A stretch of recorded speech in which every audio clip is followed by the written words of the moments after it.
everybody! Happy Friday the 13th! Okay, seriously though, little bit of an announcement before we get into it because this chapter, alright, so because it is Friday the 13th, me and Too Spooky did a collab together. We did like an hour and 15-minute long discussion on the greatest sci-fi horror movie ever made, Jason X. That's over on the side channel. That video should be up later today. By the time you're done watching this video when it was uploaded, that video should be up on the side channel. I'll put links wherever, but I just wanted to bring that up today because it is Friday the 13th. Will it be Luffy's unlucky day or will it be Kaido's unlucky day? I don't know. I guess we're gonna have to find out. This will be One Piece chapter 1049 review titled The World You've Longed For, or The World You Wish For, alright? So this is in comparison to both Luffy and Kaido's ultimate goal. We find that out in this chapter. We kind of already knew Kaido's. Kaido wanted to build Wano into the pirate paradise, but it's expanded upon a little bit in this chapter. We learn a little bit more of the reason why he arrived at that conclusion. It's not really a complicated arrival, like given Kaido's personality, you could sort of see and understand why he, wanted that, but it is explained. We also get Kaido's backstory here. It is not a complete backstory. It is pretty much just a single chapter of a bunch of panels. It skips around in Kaido's lifetime a lot. Makes me sort of think that Oda still wants to, like, expand on that later. Might actually be because the Rocks Pirates are going to have their own dedicated flashback, so Oda did not want to focus too much on Kaido because it's sort of a situation like with Odin and Roger. Like, showing Odin's flashback just because it was Odin from his perspective, we learned about a lot about Roger and his crew there, okay? And Oda even said at one point there, like, I gotta be careful drawing this Odin flashback. I might accidentally reveal what the One Piece is. So, maybe that's the reason we sort of just glossed over Kaido's, like, the highlights of his past and wasn't really focused on anything in particular because we're going to learn about that, like, a lot later in the story. But okay, so we continue the cover series with the Germa, but I'm honestly not going to focus on it too much. I know I spend like 5 minutes talking about the cover series, but we got to get moving, all right? Because this is an epic chapter. So the cover series, we have Niji and Yonji in the research lab. They're about to be like vivisected or dissected or whatever, and then the book and the entire room gets lit on fire, alright? So they get knocked out of the book, just like how Jinbei burned the book, or if the book catches on fire, it gets, soaked with water. The prison is, like, disengaged, so they escape. We have no idea who lit the fire. I want to say it's Ichiji because of, like, the combustion, the explosive abilities that he has, but I think it's still up for debate of whether or not the Germa are even there. So I guess we'll find out next time. Let's dive into the chapter. Yeah! So we continue right where we left off from the last chapter with Luffy and Kaido's epic clash above Onigashima, above Wano, in the middle of the sky. Luffy's bringing down the giant fist. Kaido is bringing up the massive maw of his magma dragon form. It's no longer just a clash of hockey in the middle of the sky either. It is now looking like Kaido is getting the upper hand here. Kaido's giant lava magma dragon mouth is now beginning to bite down on Luffy's hand. And you can see the pain begin to appear on Luffy's face. His body is like, I don't know if it's just coated in hockey or if it's just the heat being spewed off of Kaido right now is beginning to, like, melt his face or whatever. But Luffy's looking like he's in a lot of pain right now, and, Kaido is basically trying to, like, he's, like, unhinging his jaw, which isn't even really his jaw. It's like a giant magma form of himself over himself, like a puppet that he's controlling. It's like unhinging the jaw of the magma dragon like a snake to completely devour Luffy's attack and, like, melt his body. I guess that's what he's trying to do there.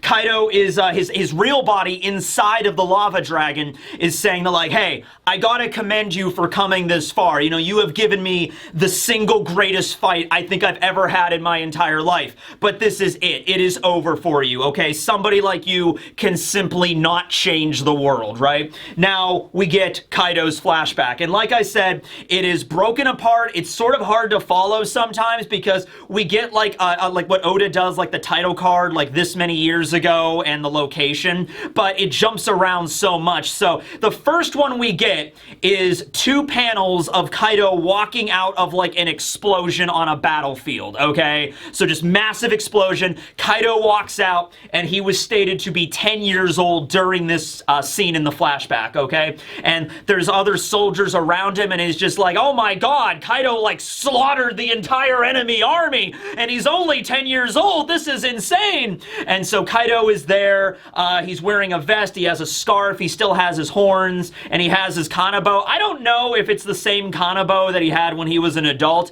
You would say that, like, when he was a kid, the kanabo, you know, like, the kanabo he has now would have been, like, so big he wouldn't have been able to hold it. But then again, you have the whole paradox with Odin's katanas, where Odin was, like, really tall, and Zoro, in comparison, is, like, a normal human being in terms of height. Zoro's, like, 6 feet tall or whatever. Odin was probably, like, I don't know Odin's exact height. I'll put it up here. The katanas, the Enma that Odin wielded would have had to have been bigger, and the one that Zoro has is, like, you know, normal size for him. So I don't know, maybe the weapons change size depending on their user. I don't know how that works. But at any rate, it was very clear that was Kaido's preferred weapon ever since he was a kid, right? So even at that young age, he is dealing out massive amounts of destruction on the battlefield. So now, without really any explanation on, like, transferring forward into the future, we now cut to 46 years ago, where Kaido would be 13. He's 59 right now in the story. So there's, like, no telling. It's like in this one panel, it's like Kaido's 10, and then it says 46 years ago, which doesn't line up. So Oda's just flashing through all this, okay?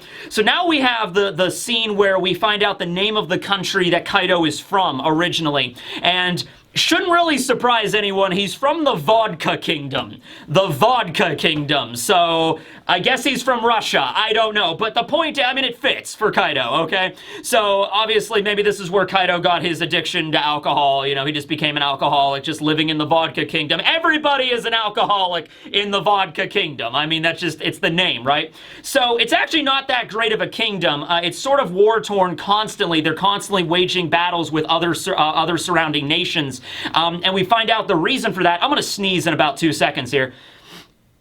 Okay, I guess not. So we find out the reason for that, though, is because that is the only way they can scrounge up enough money to pay off the heavenly tribute, all right? So it was established before. I wish Oda would go into a little bit more detail on the exact particulars of how this works for, like, world building. I'm sure he probably will. But in order for the Marines to protect your island, and in order for the government to consider you a member nation, you have to pay the heavenly tribute, all right? So I'm assuming it depends on the different nations. Like, if a nation has a lot of natural resources like gold or silver or, like, you know, iron or whatever, maybe they could pay the heavenly tribute through that. Maybe if there's a lot of like agriculture, a lot of like fields on a certain island, maybe they can pay with that. Maybe other nations have to pay purely with money, but I think there has to be some form of tribute that needs to be put forward, okay? And so in the case with the Vodka Kingdom, they don't have the, you know, enough money on their own to pay the heavenly tribute. So the only way they can get it is attack other islands around them and then scrounge up the money, I guess, once a year and then make the heavenly tribute, okay? But they're barely squeaking by with this method, okay?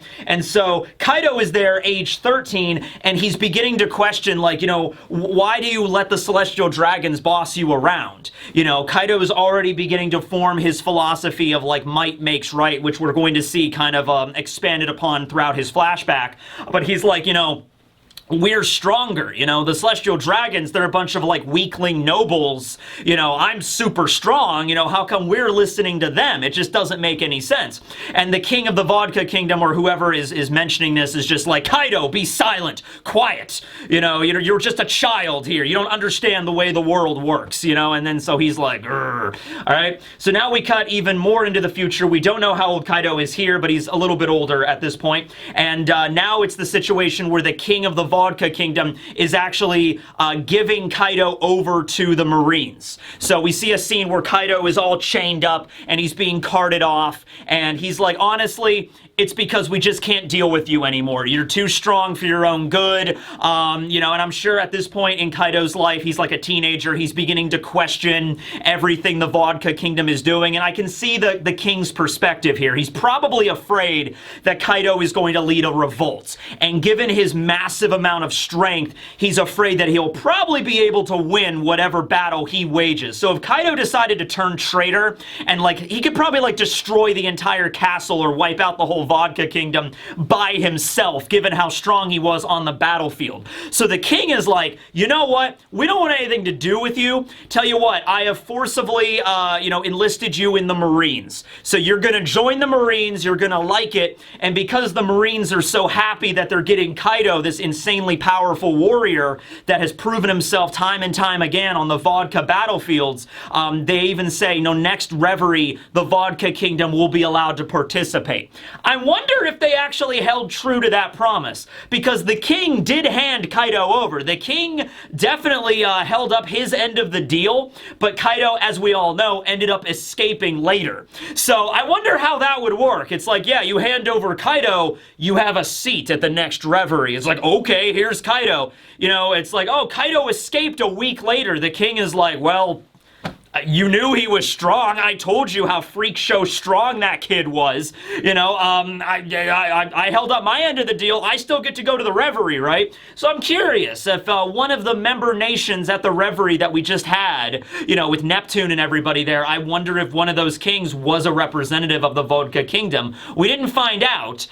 There is an allegory for Russia in One Piece. It was the one where the princess was like the nesting dolls. You know, they already had like a one-to-one reference for Russia in One Piece, but, you know, maybe this is the vodka, I don't know, like the Ottoman Empire way back in the day, I don't know, maybe something like that. Well, anyway, though, Kaido gets taken away by the Marines, but then we have another flashback where he's escaped, and he's actually escaped a lot. One of the first things we find out when Kaido first appeared in the story, when he jumped out of the sky, was that Kaido, you know, has been captured a very startling number of times for a pirate that is this powerful, to the point where it actually made a few people question, like, wait a second, this guy's supposed to be the strongest creature in the entire world. He has the highest active bounty out of any pirate anywhere, you know, still alive, of course, and, you know, how was he captured this many times? Well, it's explained here where they were like, oh, the Kaido escaped the Marines again. He's like, what? I thought he escaped last week and we just caught him like 3 days ago. What, he escaped again?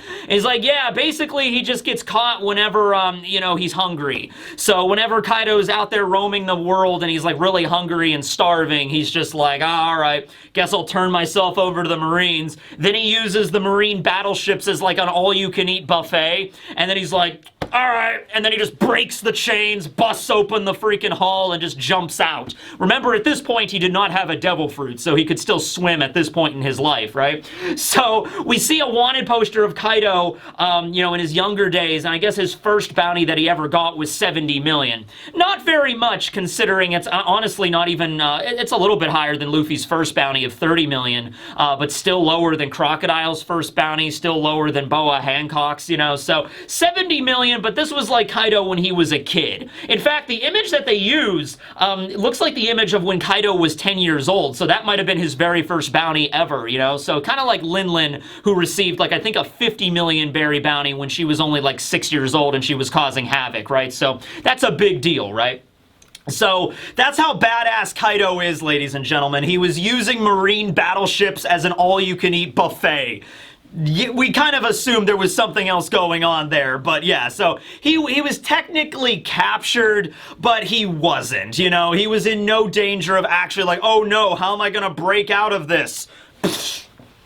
Boom! And then he just walks out, literally. It kind of makes you wonder why they didn't use Sea Prism on him. Like, even though he didn't have Devil Fruit powers, it was mentioned Sea Prism is, like, harder than Diamond. It's, like, the strongest substance in the world. Even if you didn't have Devil Fruit powers, if he's that strong to break out of, like, normal shackles and chains, probably should use Sea Prism anyway, you know what I mean? So, now we cut over a few, 44 years ago, so Kaido would be 15 at this point. We already found out this was how old he was when he was first introduced to Big Mom summon the Rocks pirates, and we see a little bit of that. So we cut over to Hachinosu, the Beehive Island, the island that Blackbeard and his crew are now like stationed at, that they kind of rule over. And we see that Kaido has arrived there and is just picking fights with other pirate crews.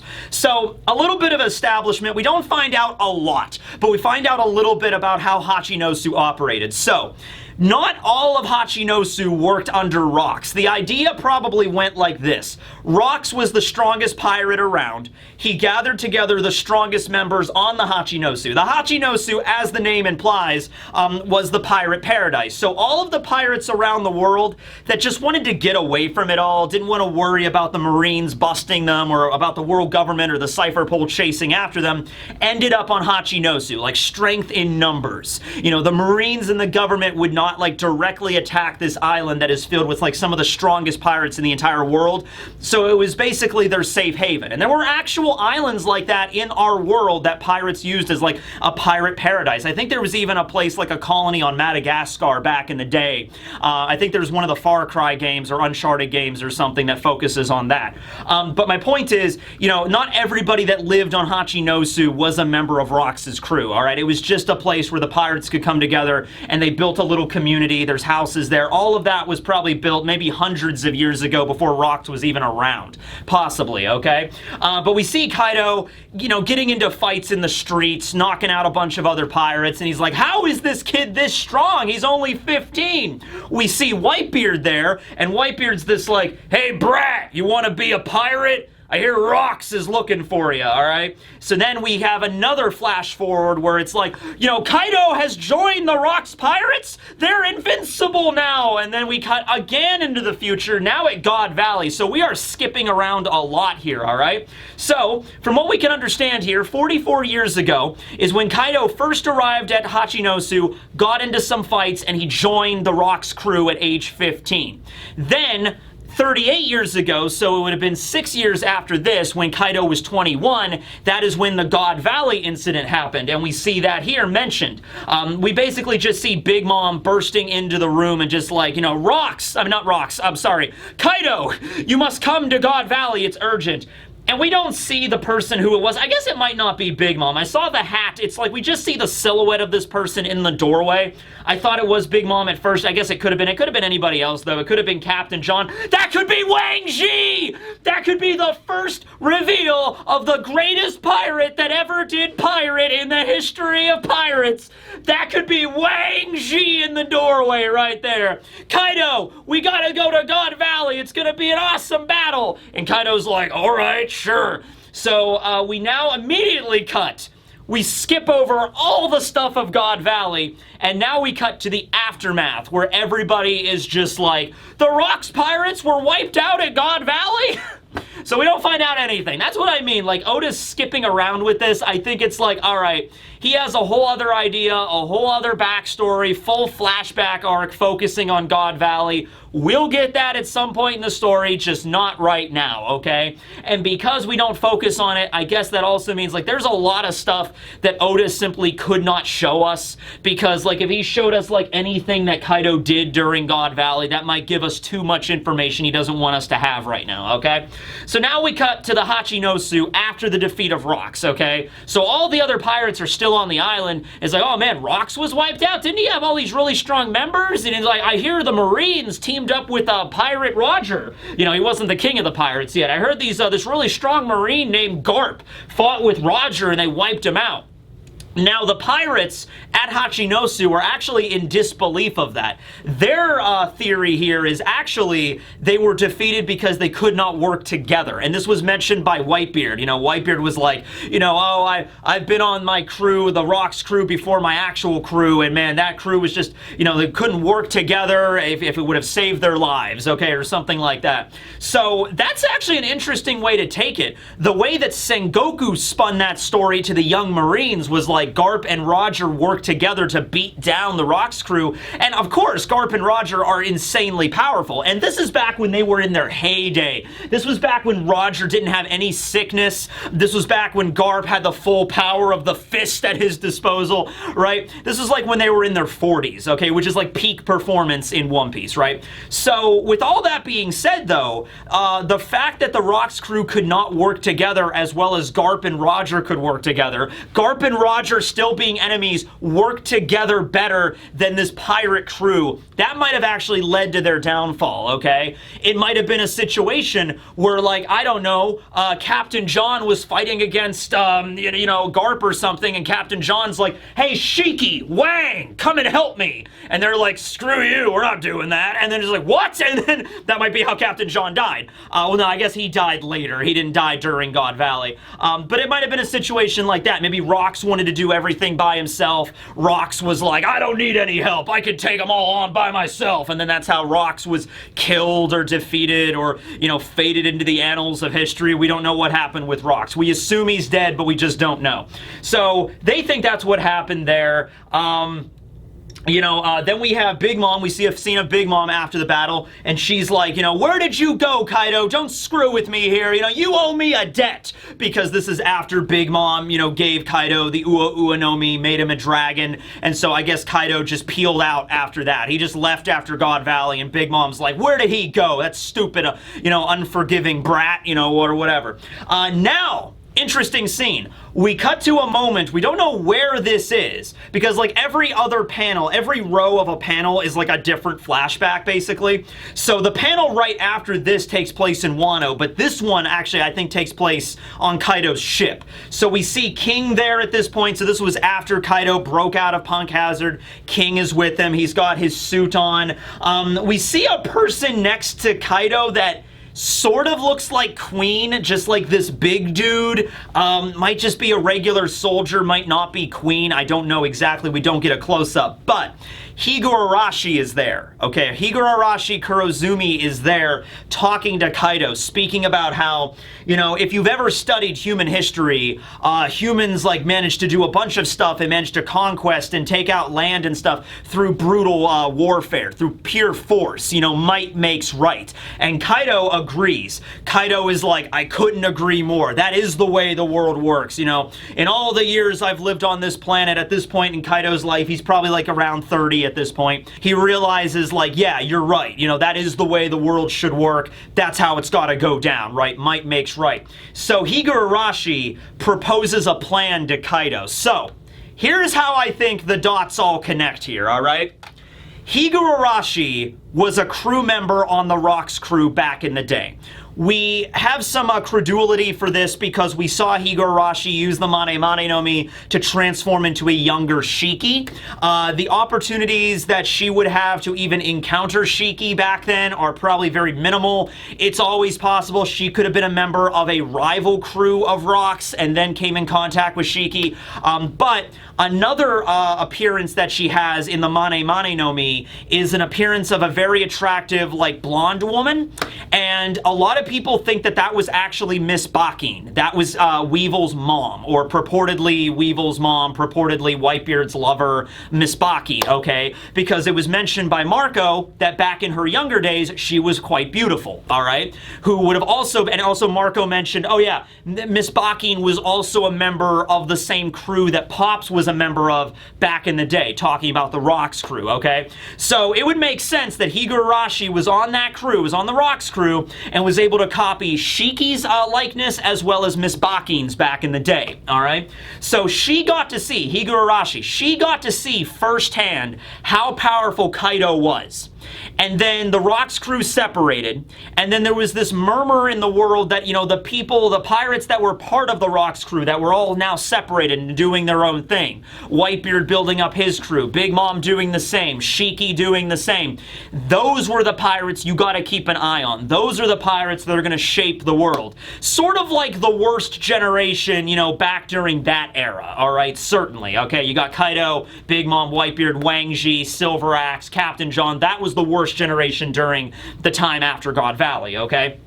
So, because Higurashi got to see how powerful Kaido was, after the Rocks crew was wiped out, she went back to Wano.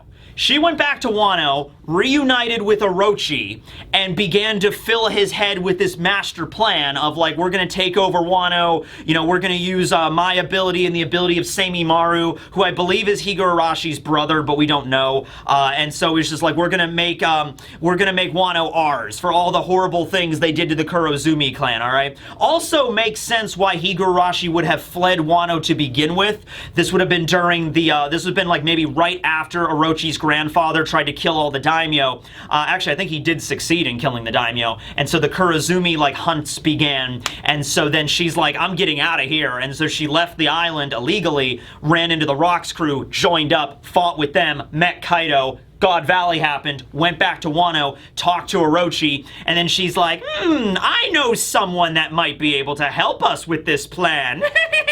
And then she went back out to sea, found Kaido wherever he was on his new ship or whatever, and he has a little bit of his own crew beginning to, you know, pop up. Like King is there, maybe Queen is there, Jack wouldn't be around yet. And so she's like, I have a proposition for you. Might makes right in this world. So how about you come back to Wano and set yourself up as the dragon god, and then you work with Orochi, who is, you know, a member of the Kurozumi family like me, and you could turn Wano, you know, if you play the long game here, you could turn all of Wano into your pirate paradise. And Kaido agrees with this plan. And he's just like, yeah, that's just how it goes. And so Higurashi's like, you know, weapons shape the world we live in. With that in mind, I have a proposition. So then that makes sense where she was going with that. Also lends new context into when Kaido killed her. You know, Kaido, like Higurashi was the one that started this whole plan. Remember, Orochi was just a kid when this whole plan started, okay? He wasn't smart enough to come up with this, all right? It was all Higurashi and Semimaru as well, probably, that worked together to fill Orochi's head and orchestrate Kaido coming to Wano. Like, this is when that happened. Also, if this is how this happened, I think this was like 28 years ago. Oh yeah, because Higurashi mentions 10 years have passed since that incident. Like I said, you gotta pay attention to all the little pieces of dialogue in this chapter because it jumps around all over the place. So when Higurashi is chatting with Kaido, that was 10 years after God Valley. That was 28 years ago. That means Kaido's 31 here, all right? And so that also means that is the year when Kaido first arrived at Wano, because we didn't know that. When Odin left with Whitebeard 30 years ago, Sukiyaki was still in charge. Orochi was doing his little weaselly thing with Higurashi and Semimaru, but Kaido was not in the picture yet when Odin left with Whitebeard. When he came back during Roger's journey to get that Poneglyph copy, already things were changing. Like, the factories were already being built. Kaido had already arrived at that point, okay? So it made sense. It was somewhere between 30 and like 26, 25 years ago. So it was 2 years after Odin left that Kaido arrived on the island, okay? And so then we see a scene where it looks like we're in the Fire Festival Hall, like the Golden Kagura Festival at Onigashima. But I don't know if Onigashima was built yet, so this could be just another region of Wano. I don't know. But he's like, you know, we'll show all those peace-loving nobles the hellish reality of war.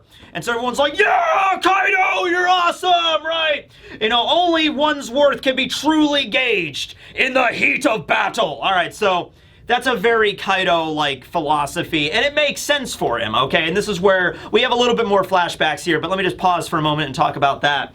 So, yeah, Kaido kind of, like, has this mentality of, like, look, the only merit that you can gain in life is merit on the battlefield, okay? If you are not strong, if you are weak, then you're just going to die, or you're going to be subjugated by the people that beat you. That is how this works, okay?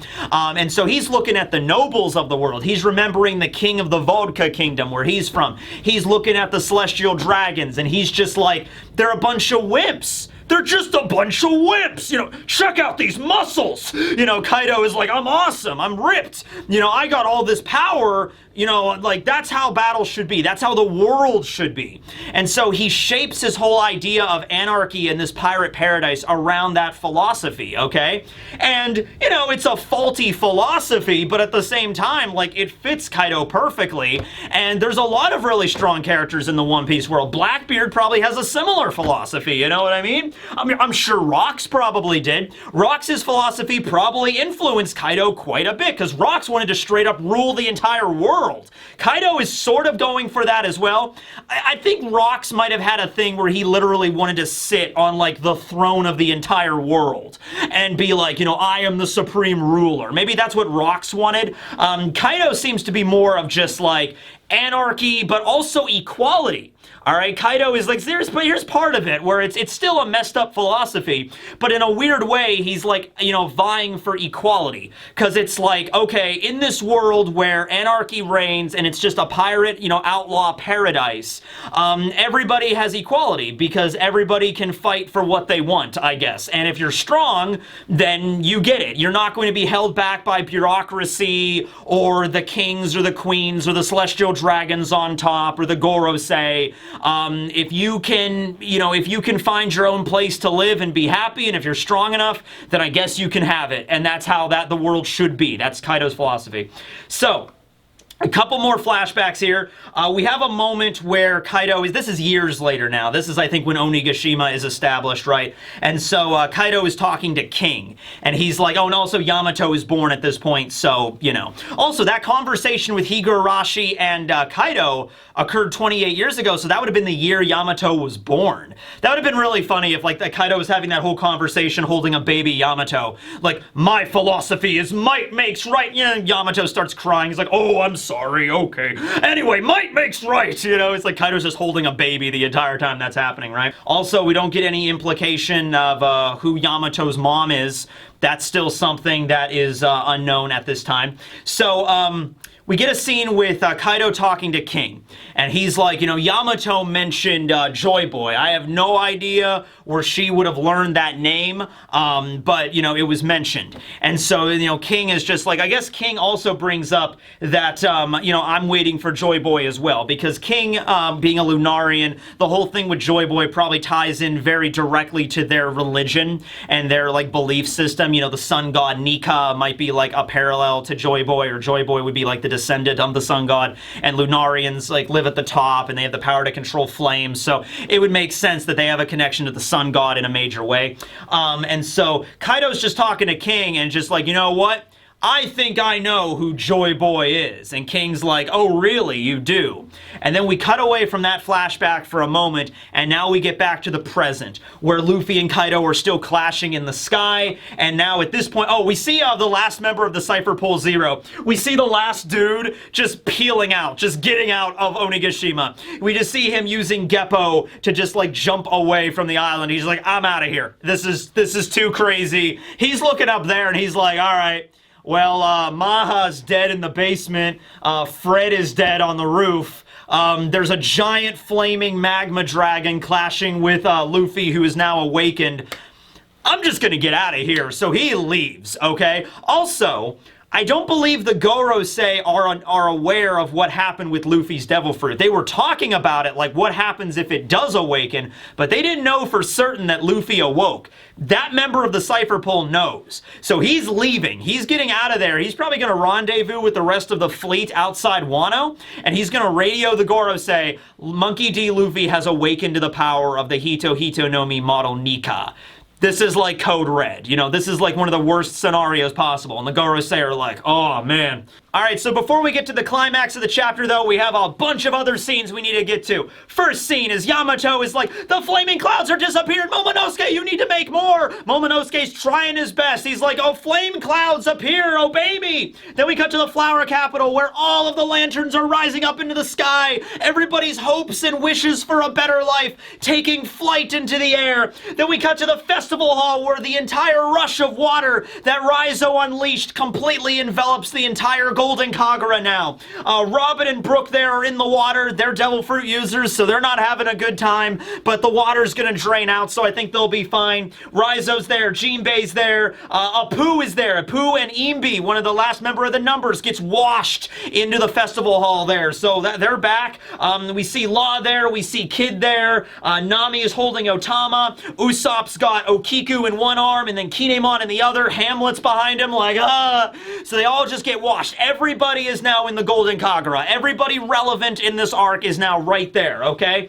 Then we cut over to Sanji, who's not in the Golden Kagura, so I guess he's not relevant. But we cut to him over in the brothel area. He's holding on to Osome and just like, hold on to me while the water's hitting us, you know, so we don't all drown or whatever. We see Frankie there shouting down a hallway like, hey, don't lose your grip. You're gonna get washed away, right? Actually, this is a problem because worst case scenario, this rushing torrent of water could knock you out of Onigashima and just carry you off of the island like a waterfall, and then you would fall to the earth. So you gotta be careful here. We still see Zoro over Frankie's shoulder, and he's just like, you know, so he's definitely having a bad day, right? He's not regained consciousness yet. Then we cut over to the treasure repository where we see Orochi's severed head still on fire on the ground. It's not moving, and it was his last head, and it's still on fire, so I'm going to assume Orochi is now dead. I'm calling it Orochi Kurozumi. We never actually found out how old he was, probably in his early 60s, maybe. Passed away today, being set on fire and decapitated 8 times. So, one last time, you know, I am Lord Orochi, and I was the greatest shogun that Wano ever saw.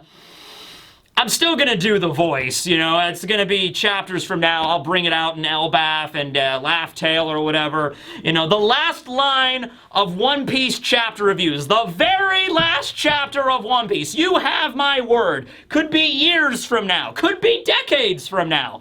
But the last thing that I'm gonna say on this reviewing show in the last chapter of One Piece, it's gonna be an Orochi line, all right? You have my word on that, okay. So, now we see Denjiro holding Hiyori and just like, hey, you did so well, Hiyori, you did all right. And he flashes back to when, you know, they got reunited and just like, you know, you held it inside for so long, the hatred, and you played the part beautifully, and you were finally able to get your revenge, okay? Also, but now she's crying, so she's like upset over everything that happened, and also she almost got devoured by a giant flaming snake, so that's kind of scary.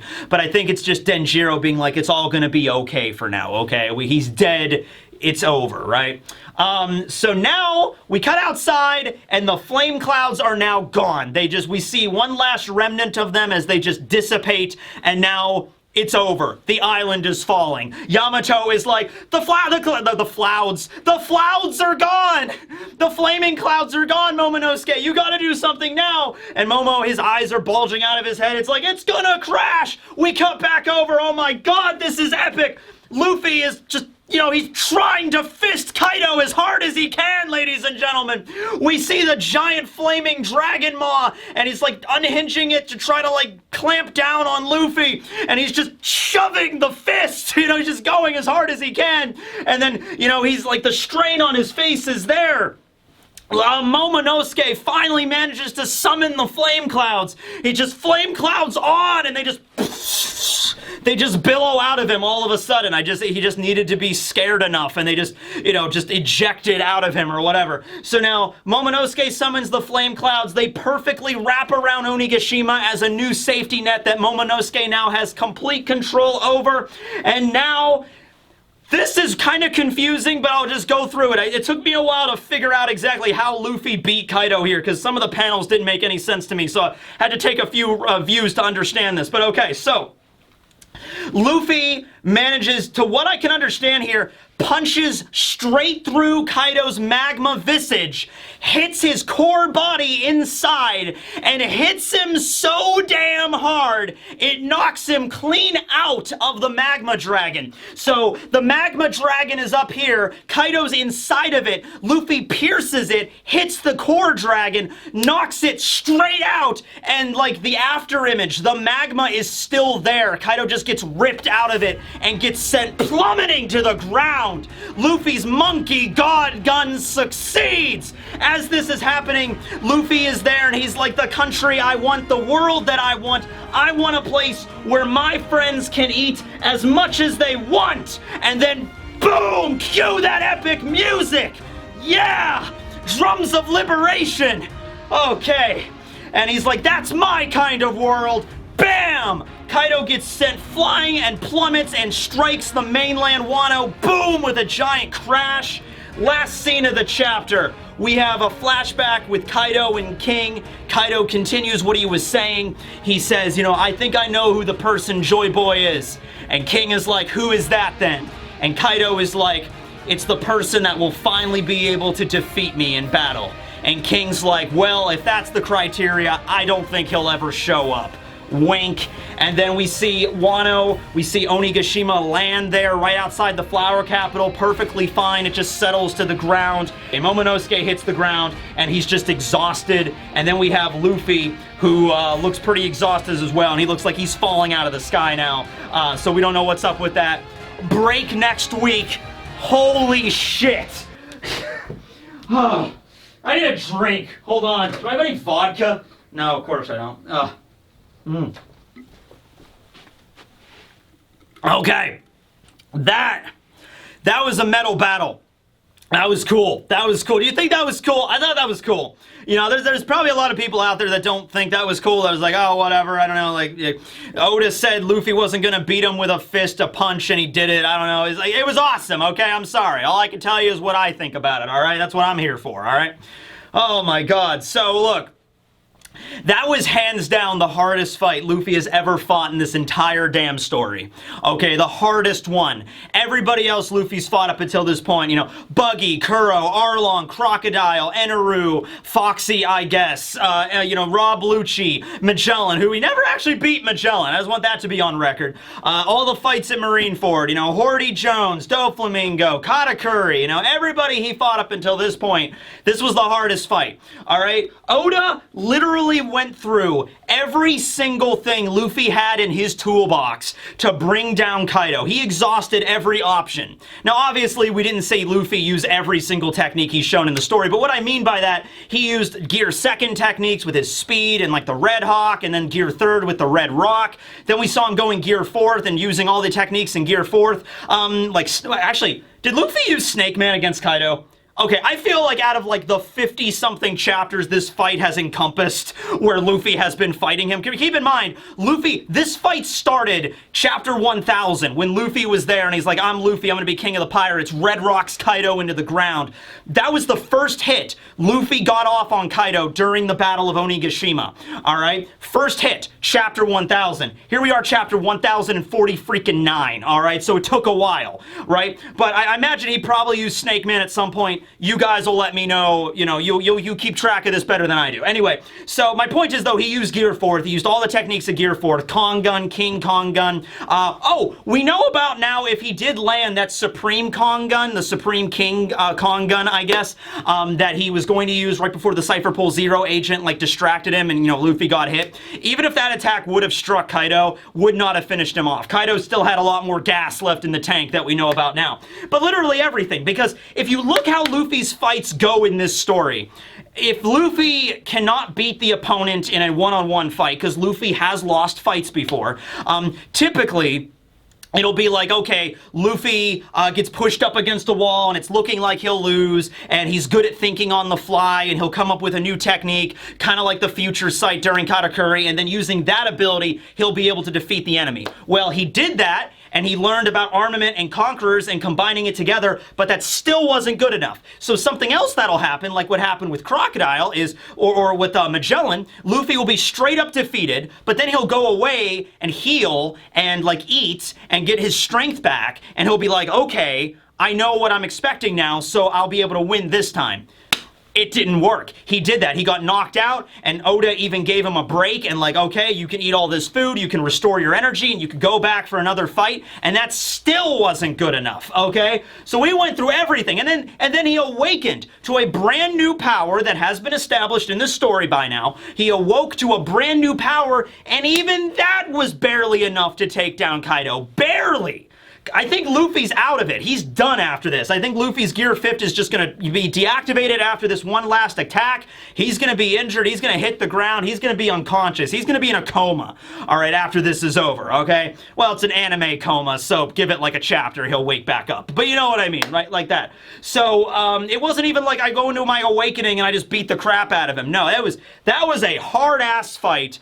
That was Okay, I understand not every single chapter focused on the Luffy versus Kaido fight, but if you just go just by sheer length of chapters, this is the longest fight, I think, in the entire story. Because the fight started at chapter 1000, and here we are, chapter 1049. I know there was the moment where Luffy got knocked out and he had to heal and come back, but if you include everything from that first attack with the Red Rock, we're talking a 49 chapter fight here. Like, that's insane. Okay? So, I think Oda did a good job. I think he did a perfect job with this. You know, there were parts of the fight that I was like, oh, that's a little strange or whatever, but I think overall, I think he delivered, okay? So, yeah, that's how it goes. Also, that music, that was Drums of Liberation. That was a remix done by Poke Mixer. I'll leave it in the link below. They do some awesome music tracks I've used on the channel before, so go check out Poke Mixer. Oh my god, I don't even know what else. Like, seriously. There's a break next week, so that's unfortunate. But, I mean, I think we all need a break after this. I think our hearts are about ready to pop out of our chests at this point. Okay, so... Man, I don't even... What's the first thing that you even cover? Like, okay, here's the question. Next chapter, how's that even going to open up? Is it going to open with Luffy falling out of the sky? Is it going to open with, like, everybody in the festival hall? Like, Nami and Chopper and Tama and everybody there? Like... Is it over? Is it going to open up with the citizens of the Flower Festival finally realizing what just happened? So the entire Flower Festival happened, and not a single person realized what was actually going on. They're just going to be like, yay, all the lanterns are flying.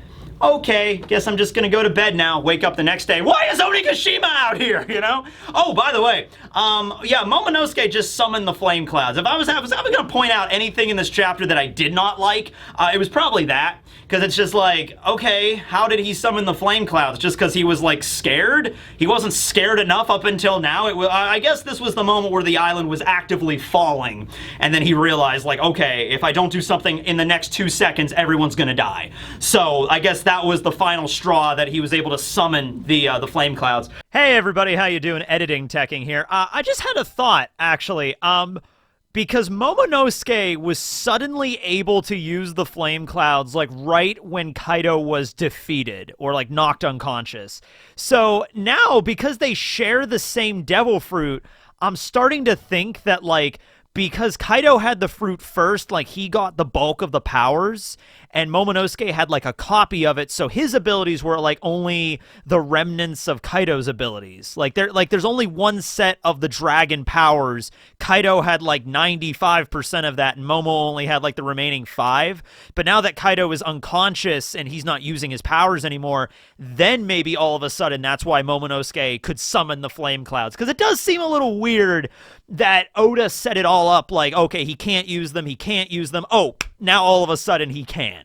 So maybe it might just be Momonosuke's fear and he wanted to save everybody and then it just finally happened, or it might be actually something directly tied to Kaido's defeat because they do share the same devil fruit. I don't know, just an idea. I really wanted it to be the lantern thing, the theory that everybody had, like the lantern flames were going to become the flame clouds that Momonosuke could control. I think that would have worked a lot better, but hey, whatever. That's just a small little thing. It's like Onigashima managed to land safely. That's the least of our concerns right now. Is it going to start off with, I don't know, Kaido? Maybe next chapter, Kaido hitting the ground and he's like barely conscious and he's like, good job, kid. Ugh. You know, it's like maybe something like that. I don't know. But we gotta wait 2 weeks for it. So that's the end of the battle, I guess. Man, this feels weird. Also, it feels like Act 3 should have ended here. It's like Act 3 over. Maybe it'll end next chapter. I don't know. Yeah, so the battle's over. Everybody's beat. Everybody's gone. I mean, I guess Apu is still there and Imbi is still there, but you know, I don't think Imbi's listening to Apu right now, and I don't think Apu would be like, oh, Kaido's defeated, I can fight everyone now. I think Apu's just gonna skedaddle as fast as he can. You know, he's gonna get the hell out of there. You know, and so, yeah, everybody's there. Everybody's pretty much okay. They're gonna reunite. I guess we gotta figure out if Zoro's not dead, so that's an issue. We still haven't resolved the whole Zoro met the Grim Reaper thing. We still haven't addressed that yet. Next chapter might open up with the Cypher Pool agent, the last member arriving to deliver the message. What's up with Zunisha? Because Zunisha's there. So there's a lot of different directions. This is crazy. As hype as this chapter was, and it was very, very hype, what's coming up next is going to be even more hype. I'm actually way more excited for, because now we're going to be starting to get into the post-arc wrap-up of Wano, and that's going to be crazy. We're going to find out some insane stuff about Wano. We're going to find out some insane stuff about the rest of the world. And we've been finding that stuff out throughout this fight. But now that the battle is over, Oda's going to focus all on this. And remember, we're pretty much going into the final saga of the story now. So Oda has to set all that stuff up for this next part. I don't know how many chapters this could take, like in between like now and when they leave Wano, and then when we get to the next destination, or what the next destination will even be. I don't know, but it's going to be a wild roller coaster of a ride. So thanks to all of you for watching. I guess it was Kaido's unlucky day, unlucky Friday the 13th. Make sure to check out the video me and Spooky did, collab, link down there, link in the card or whatever. I don't know, if you're watching this video when it was initially uploaded, I guess it should be up by now. Whatever. But yeah, thanks for watching, everybody. This will be Tekking101 signing out. Later.